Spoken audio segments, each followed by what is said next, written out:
Good afternoon, and it is an honor and a privilege to be here today. My name is Joseph J. Williams.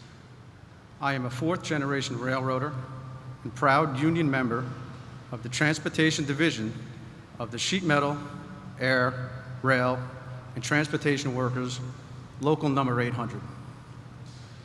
I serve on the New Jersey State Legislative Board as the Vice Chairperson, representing our brothers and sisters in the transportation industry. I was born here and live here in New Jersey with my wife of 25 years, Krista, who is a certified school nurse, and our 3 children, Matthew, 22, Amanda, age 20, and Jason, age 14. I started my railroad career over 25 years ago in 1996, right here at the MMC, under a locomotive here in the diesel shop. In 1998, the opportunity came up for me to leave the tools, as we railroaders say, and become a locomotive engineer. I entered the locomotive engineer training program and was promoted to the rank of locomotive engineer in June of 1999, and still work as a locomotive engineer every day. If I could steal a little bit of your thunder, Mr. President, I would like to thank our governor, Phil Murphy, and New Jersey Transit Rail Operations Executive Director, Kevin Corbett, for helping to ensure that New Jersey Transit becomes the #1 transportation agency in the country.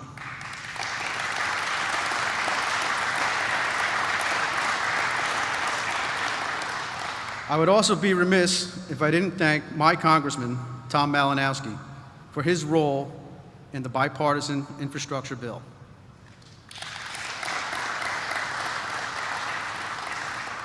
I personally believe that the current infrastructure bill is important to New Jersey Transit rail operations, the residents of New Jersey, and our neighboring states. The funding would rebuild and modernize our aging transportation network. The rehabilitation of our system will help to preserve and create new railroad jobs. Thank you, President Biden.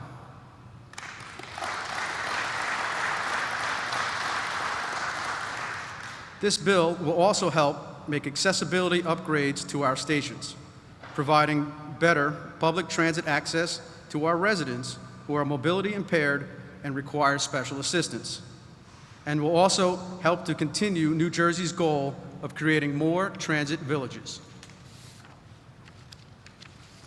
The expanding of the Gateway project is something that the entire region is in desperate need of. Our bridge and tunnel system into and out of New York is antiquated and unreliable. Our general riding public that depends on this system to get to and from work deserves better. Other projects that will be funded by President Joe Biden's Build Back Better plan are service from Scranton to New York on the old Lackawanna Cutoff, as well as the desperately needed Hunter flyover track. Offering pre-K in the reconciliation bill is now more important than ever, as hardworking parents need to get to work earlier than most in order to help keep our economy moving forward. The child tax credit also offers parents the opportunity to help get ahead slightly in these times of economic need. Mr. President, the residents of New Jersey can really use the SALT deduction to be reinstated.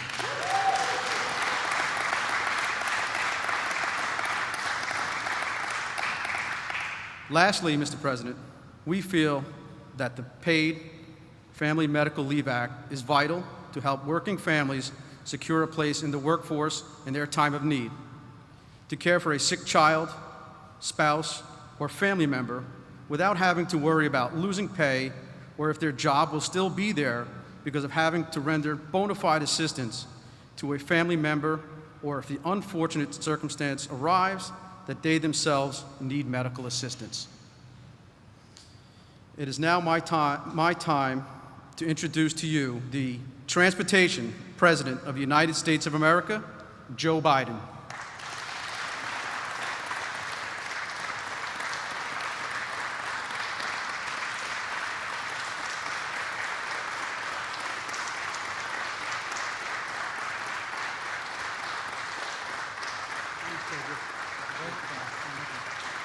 Thank you.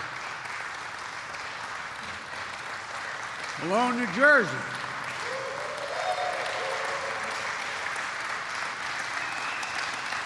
Thank you. Lieutenant Commander Becky Thurl.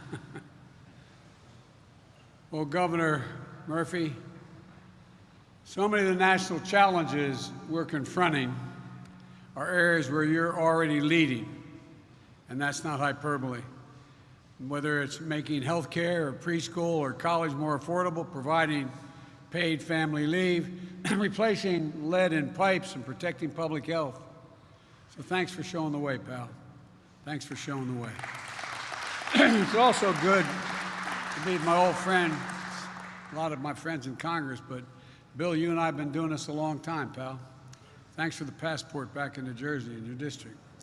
And Josh Gottheimer has been the best go-between I've had trying to get all this done, whether it's the Build Back Better portion or the infrastructure portion.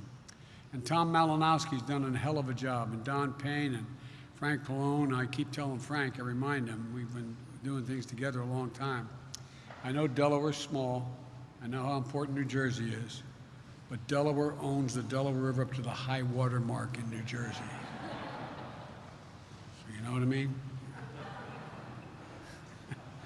And one of my favorite members of Congress who I campaigned for, and she won in spite of it, Mikey Sherrill, Lieutenant Commander of the United States Navy, naval graduate, Georgetown Law, incredible person. And I want to acknowledge both Senator Booker and Menendez, who represent you so well in Washington. They're down there trying to get this all moving. I'm here today to talk about what's fundamentally at stake for the families of New Jersey, the whole region here, and for our country. For most of the 20th century, we led the world by a significant margin, not just led the world by a significant margin, because we invested in ourselves, we invested in our people. Not only in our roads and our highways and our bridges, but in our people, in our families. We're among the first to provide access to free education, 12 years of free education for anyone who is an American, beginning back in the late 1800s and the early 1900s. And that decision to invest in our children and our families was a major part why we were able to lead the world for so much of the 20th century. But somewhere along the way, we took our eyes off the ball. Our infrastructure used to be the best in the world, not hyperbole, the best in the world. Today, according to the World Economic Forum, we rank 13th in the world. 12 other nations have superior infrastructure to us, and China has trains that go 230 miles an hour for long distances, and we got money to do that back in the administration of Barack Obama and Joe Biden, and you had a Republican governor who didn't want it, didn't want any parts of it. We used to lead the world in educational achievement. Now the Organization for Economic Cooperation and Development ranks America 35 out of 37 countries when it comes to investing in early childhood education and care. 35 out of 37. We cannot be competitive in the 21st century global economy. We continue to slide. My wife, who's a community college professor, says, any nation that out-educates us will out-compete us. Say it again, any nation that out-educates us will out-compete us. And that's a fact. That's why I resolve that we have to once again build America from the bottom up and the middle out. I've never seen a time in American history when the middle class did well, the wealthy didn't do very well. But I'm tired of trickle down. Trickle down hadn't worked so much for the last 15 years for working class and middle class folks. That's why I propose two critical pieces of legislation being debated back in Washington right now. These bills are not about left versus right or moderate versus progressive or anything that pits one American against another. These bills are about competitiveness versus complacency. Competitiveness versus complacency. They're about expanding opportunity, not opportunity denied. They're about leading the world or continuing to let the world pass us by. First, the infrastructure bill. It's about rebuilding the arteries of America. And the Portal Bridge project is showing why investments like this are so important. When the Portal Bridge was built, it was state-of-the-art, and it really was. but 110 years ago. Today, it's been called something different: a choke point, a bottleneck, an Achilles heel in the Northeast Corridor. Since the Portal Bridge was built, it's become the busiest rail span in the entire Western Hemisphere. Let me say that again. It's the busiest rail span in the entire Western Hemisphere. At peak usage, 450 trains pass over it every day, 200,000 Amtrak and New Jersey Transit passengers. But ships and barges also need to get under it, and many can't fit. That means the bridges need to swing open and closed again, a process that stops rail traffic and causes other problems. The bridge opens over 100 times a year, and 15% of the time, something goes wrong. 15% of the time. For example, if the rails don't lock back in place exactly right, the bridge closes. And sometimes, you know what fixes it in the 21st century? A sledgehammer. Come out with a sledgehammer and align the tracks. Literally a sledgehammer to knock it back into place in the year 2021. One report a couple years ago found that the Portal Bridge was particularly responsible for 2,000 hours of delays between 2014 and 2018. Know the little expression, time is money. As one computer said, if you're on the train and they say Portal Bridge, you know you better make other plans. Aging infrastructure like this is more than an inconvenience or a nuisance. It's an impediment to America's global competitiveness. We're in a worldwide race. Things have changed. Take a look. That's why what's happening right now is so important. Today, we're moving forward on a new bridge that will be higher over the water, so it won't need to open and close, allow us to increase speed, safety, and efficiency, and capacity. This is going to make life a lot better for New Jersey's commuters. It's also going to create nearly 8,000 construction jobs in this area alone, this area's workers. 8,000.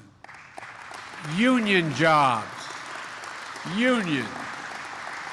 It was pointed out to me not long ago that I said I'm a union president, that I apparently used, someone calculated, I used the word union more than the last 7 presidents combined.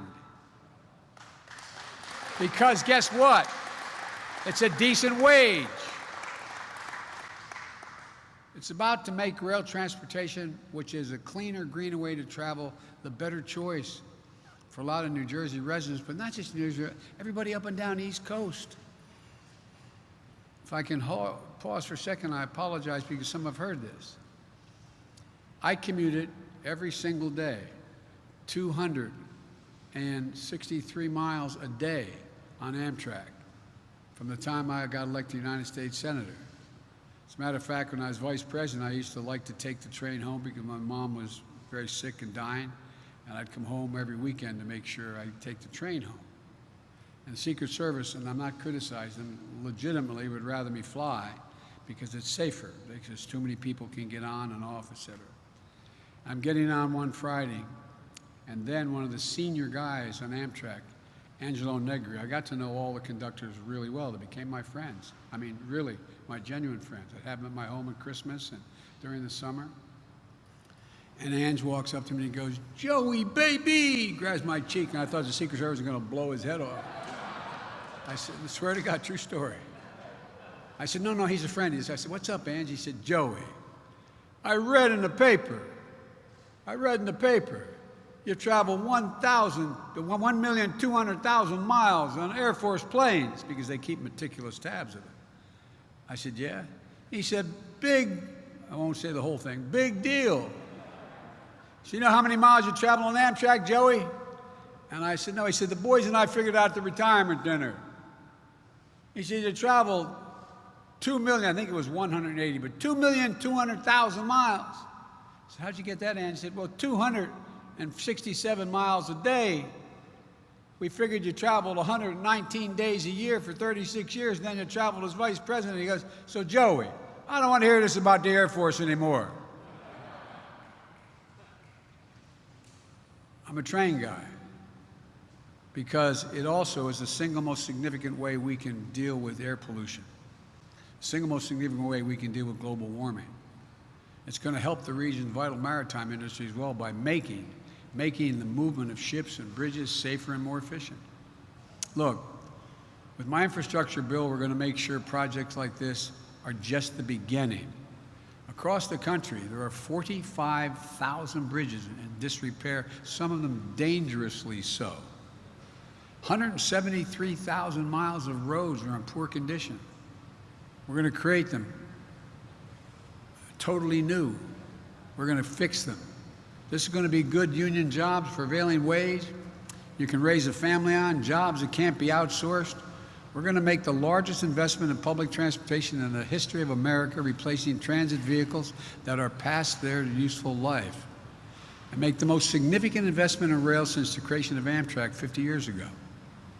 During peak periods when railroads are congested and rail carriers have more passengers, rail is up to 10 times more energy efficient than a person driving. 10 times. We have a huge opportunity here to provide fast, safe, reliable, and clean transportation in this country. Every study shows, I won't bore you with them all because I've been working on my whole life. Every study shows if you can get from point A to point B faster on rail than you can drive your automobile, you take the rail. The Northeast Corridor, we're talking about a $30 billion investments in major projects like the Hudson River Gateway tunnels and the Portal Bridge, which it feeds into. Look, we're going to create jobs replacing lead water pipes so families can drink clean water, something New Jersey and Governor Murphy have been leading on. We're going to make sure high-speed internet is affordable and available everywhere in America, including in the nearly 1 in 3 New Jersey families that don't have the internet subscription. How many times you see people pulling up to McDonald's sitting outside during the pandemic so they could do their homework because they can get off of their line. We're going to create jobs laying thousands of miles of transmission lines to build modern, resilient, and energy grid. And we're going to invest in strengthening our infrastructure against the impacts of climate change. The Governor and I were talking a little bit earlier. You know, just this year, global warming has caused over $1 trillion, $100 billion, $100 billion in damage. I visited New Jersey, as the governor mentioned, after the Hurricane Ida came through. The governor and several of you were with me. In Manville, we met people who had been put out of their homes by flooding. It was devastating. Water marks over people's heads. They'd show me where the water had gotten to. I told them that help was on the way. Since then, FEMA processed assistance applications for nearly 30,000 New Jerseyans and approved $150 million in repairs, replacement, and rental assistance and other needs. Between 2010 and 2020, this state has had 24 extreme weather events, 24. Nationally, extreme weather, as I said, cost the taxpayers over $100 billion a year. Our plan is going to build our roads higher, our levees stronger, our power grids more durable, all to withstand the ever-increasing ferocity and intensity of extreme weather. And with my Build Back Better plans, we're going to address the root cause of ever-increasing extreme weather and destruction, the climate crisis. We have a climate crisis. I've flown all over this nation this year in helicopters, going from Lake Mead. You know, more land, Gov, has been burned to the ground in the West, to the ground, forest homes, than the entire state of New Jersey. From all the way down to Cape May, all the way up to the Hudson. That's how much is burned to the ground. My infrastructure bill is always part of America's work on long overdue national environmental cleanups, like cleaning up Passaic River, the nation's most expensive Superfund site. We're going to invest $42 billion in modernizing and electrifying our ports and airports like the Port of New York and New Jersey, Newark Liberty International Airport, reducing congestion and emissions and creating thousands more good-paying union jobs. This is going to help us meet the moment of the climate crisis in a way that creates good jobs, makes us more economically competitive, and we can breathe. Look, We haven't passed the transformative infrastructure bill for a decade. Think about this. How many times under the former guy we had infrastructure week? Not a single thing happened. We need to get this done. And it isn't enough just to invest in our physical infrastructure. We also have to invest in our people. That's what my second bill, the Build Back Better plan, does. I just had the opportunity to visit a preschool in the East End Elementary in North Plainfield. North Plain provides access to preschool for all kids 4 years and above. My plan is going to make it possible for the district to expand that program to 3-year-olds all across America. The earlier our children begin to learn, the better for themselves, their families, and for the nation. Studies show that children who have attended high-quality preschool are 50% more likely to finish high school and get a 2- or 4-year degree after high school. But right now, we're lagging behind. Today, only about half of 3- and 4-year-olds in America are enrolled in early education. In Germany, France, the UK, and even Latvia, that number is over 90%. Over 90% of 3- and 4-year-olds are in school. My Build Back Better plan gets us back on track. We'll make 2 years of high-quality preschool available to every child in America. An average 2-parent household in this state spends $15,000 to care for just one young child every year. Everybody says, how do you know? I know about this. When I got elected to the United States Senate, my wife and daughter were killed. I had 2 little boys. I was making a lot of money as a U.S. Senator, $42,000 a year, and I could not afford. That's why I started commuting every single day. Couldn't afford to have 2 houses and to have daycare. Thank God I have a sister who's my best friend, a brother, my mother, and my father who helped out. My Build Back Better plan is going to cut child care costs more than in half for low and middle income New Jersey residents. Under my plan, no middle-class family will spend more than 7% of their income on child care. We also extend historic middle-class tax cuts for parents by expanding the child care tax credit. Everybody talks about children, and Josh has heard me say it. I view it as a tax cut for middle-class families. A tax cut. We never have an argument when we talk about the wealthy. This is a tax cut.